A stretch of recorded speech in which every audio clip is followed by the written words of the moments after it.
Good evening, Internet, and happy Force Friday. Taking a look at our Force Friday haul.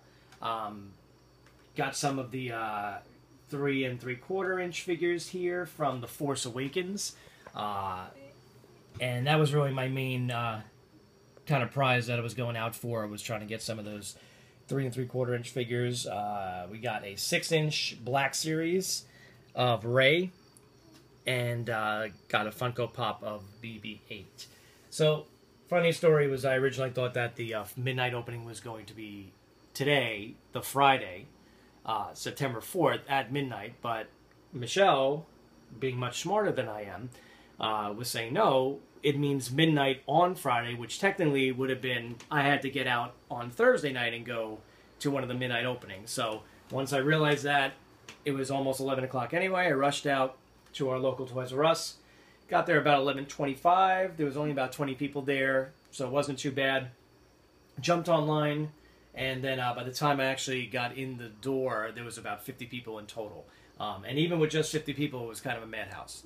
They only allowed us three types of each item.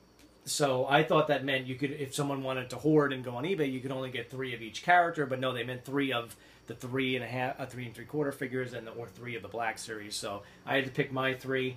And then later on in the day, after work, I went to Target. And I was able to pick up 3 additional ones. So just quick, we got over there on the left side, we have Finn, who is one of the main characters in the film.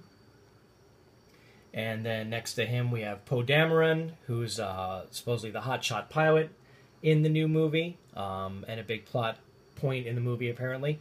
Then we got Constable Zuvio, who is one of the more minor characters, and there's not too much known about him just yet because there hasn't been a lot of promotional material.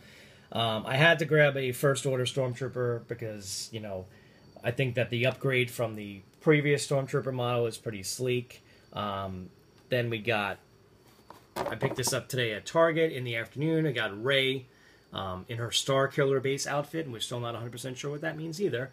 And I think that figure is a great sculpt. Usually, Star Wars figures tend to really not focus too much on the female figures too much, and they end up looking awful, but I think her sculpt looks really great, especially for a female character and one of the main characters in it. And then this was one that people were pushing and shoving over, Kylo Ren, one of the main bad guys of the new film.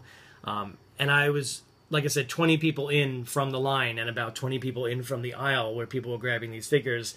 And I just saw the edge over here with the lightsaber and the artwork on the back of a peg. And it was like as I was inching closer and closer, someone hadn't picked it up yet, and I grabbed it. And once people saw it was the last one and I grabbed it, there was actually like a real groan in the crowd knowing that there was none left.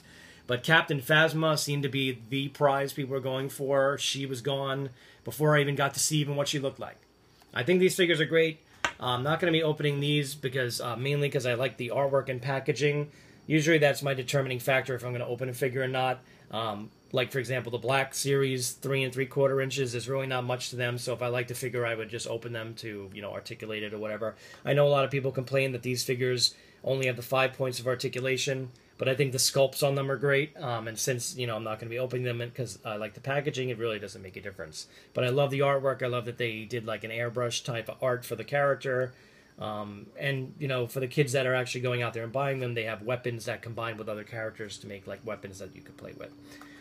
Alright, so what we're going to actually open is the 6-inch Rey figure. Now, just to kind of compare, there's not much of a difference. This one's called, the smaller one's Rey Starkiller base. And then this is Rey Jakku. Jakku is one of the planets that they visit in the film, but I don't think there's any difference in her outfit whatsoever. Even the weapon's the same, so I don't know what the difference between, except maybe the hair, the two of them is. Her sculpt, I don't think is as great in the 6-inch as the other one. And main reason why I picked this one up is because everyone went nuts for the 6 inches. I mean, I didn't even see them for a while until I did like one final pass, and this was actually kind of out of place on a different aisle, and I just grabbed it just to get it. But one of the benefits of this, it does have the BB-8 figure that people seem to be going crazy for that character too. So let's take a look at these. I don't think I've opened a any of the 6-inch figures, even though I do have a TIE Fighter pilot one. I never opened it. So this is my first time actually experiencing what the larger size is like. So we got some tape up here at the top. It actually looks like it's sealed beyond that too. Yeah, it's actually glue sealed as well as taped at the top. And then we got a little bit of a clamshell here. The box itself is empty. I guess she's number 2 in the new series. There's a brief description of her character on the back. It's got the typical Black Series packaging. There is a faded, I don't know if you can see it, a faded image of her there. And it's got, again, kind of, I guess, a collector's, to put on a shelf, collector's designation for the box. All right. So there they are. And this is her weapon. And this is kind of like slotted into a hole, and I think it's got tape on it as well. Alright, so that slides out kind of like that. Not sure if this is a gun. I don't see a trigger on it. It looks like it could be just like a force pike or something like that she uses staff. But it's pretty large. I thought originally it was like one of the Sand People's weapons that had like a big carbine, but I don't even know if this is a gun or not. I guess we'll find out when the movie comes out. Let's pull out BB-8 first. Alright. Alright, so his head moves slightly. He moves 360 degrees around, and he pivots a little bit. And it looks like it's on like a ball joint, so it's not actually magnetic like I think the real one works. As far as stand-up, it's kind of weighted.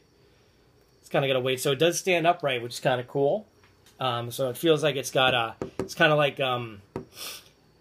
I don't remember what they're called, like the Dagadars, what are those marble-type toys that have an actual weight to them. It's like a Weeble Wobble. Yeah, like almost like a Weeble Wobble. Yeah, I guess you could say that. He does actually end up well, doesn't really upright, but he has the weight to him that he can stand upright. He's not going to roll completely around if you find a good space for the head.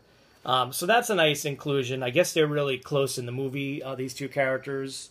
I know that apparently this is supposed to be the X-Wing pilot Poe Dameron's droid, and at some point it goes off on its own. I think Rey picks him up and then works with him for a lot of the movie. So it was a nice inclusion, and that's why, not that I don't think Rey's a good character, but I wasn't too happy with the sculpt. It really was because it was the only one that was left. All right, so these come out pretty easy, which is good, because I've definitely had some figures which were disastrous, like the Marvel Legends, pulling them out. You have to worry about destroying the figure. So she's pretty good. Let's see if she could stand on her own. We got a lot of articulation in here. The clothing is actually plastic. It's not actual robes or anything like that, so it's got some plastic clothing. Having a hard time standing her up. Let me give her a little weight in the front. Right, so there's a little bit of a difficulty to play with the placement of the feet.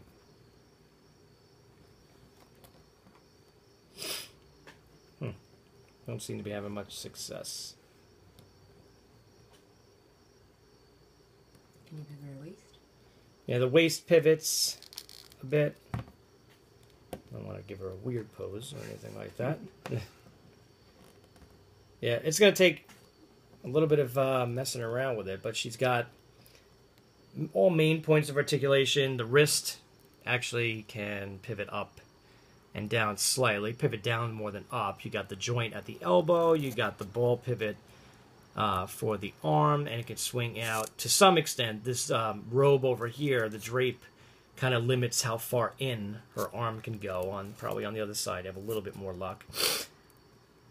And then you got the head articulation. It goes only up and down slightly. Obviously, you can turn 360 degrees there. Got the waist articulation here. She's got a pouch on the back with the rest of her drapes. The legs can go up and down. Again, they're hampered by the robes. Got a knee joint there. And the ankle is not independent, but the heel and the foot go up and down. I've seen some that have independent rotations for the ankle. This does not. So you can rotate the leg joint to some extent at the knee, where the pants are, but that's pretty much it. So pretty good. Again, I've never really worked with these 6-inch figures before to compare too much, but it was a good pickup. I don't know how hard to be she'll find in the future, but it's a good, nice female character representing one of the new characters, to start this collection for the series. And so that's our haul from Force Friday. I'm sure we're going to be picking up more as time goes on. when new waves come out and that sort of thing. So give us a like, give us a subscribe, comment, let us know what your Force Friday was like. Link to your videos if you have your own videos up there. We'll go on your channels. We'll like, we'll subscribe to you as well. So happy Force Friday, everyone, and we'll see you next time. Bye.